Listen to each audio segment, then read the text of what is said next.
Jansangram news, बातमीची सत्यता हीच आमची ओळख। इथेनॉल मिश्रित पेट्रोलचा फटका, आष्टी शेकडो दुचाकी भर रस्त्यात बंद। आष्टी तालुक्यात वाहन चालकांसाठी धक्कादायक परिस्थिती, पेट्रोल भरलं आणि दुचाकी बंद पडली आहे असा गंभीर दावा अनेक वाहन चालकांकडून केला जात आहे। इथेनॉल मिश्रित म्हणजेच E20 पेट्रोलमुळे हा प्रकार घडत असल्याची चर्चा असून अधिकृत तपासणी अद्याप झालेली नाही।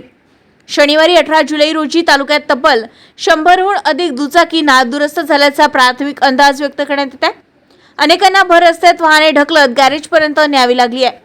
शेतकरी, विद्यार्थी आणि नोकरदार नागरिकांना मोठा मनस्ताप सहन करावा लागत आहे। मी काल आष्टी पेट्रोल पंपावरून 300 रुपयाचं गाडीमध्ये पेट्रोल टाकलं आणि ह्या काल पेट्रोल टाकलं तेव्हापासून माझी गाडी एवढा त्रास देऊन राहिली, शारीरिक त्राससुद्धा होऊन राहिला।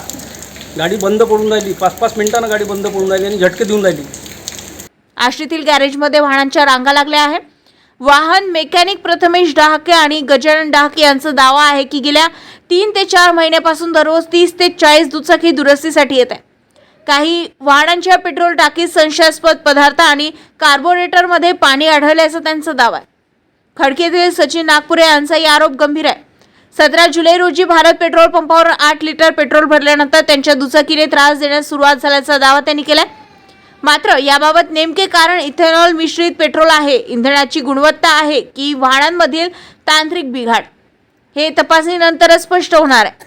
आता वाहन चालकांची एकच मागणी, तेल कंपन्या, पेट्रोलियम विभाग आणि परिवहन प्रशासनाने तातडीने इंधनाची गुणवत्ता तपासावी, वस्तुस्थिती जनतेसमोर मांडावी आणि दोषी आढळल्यास कठोर कारवाई करावी।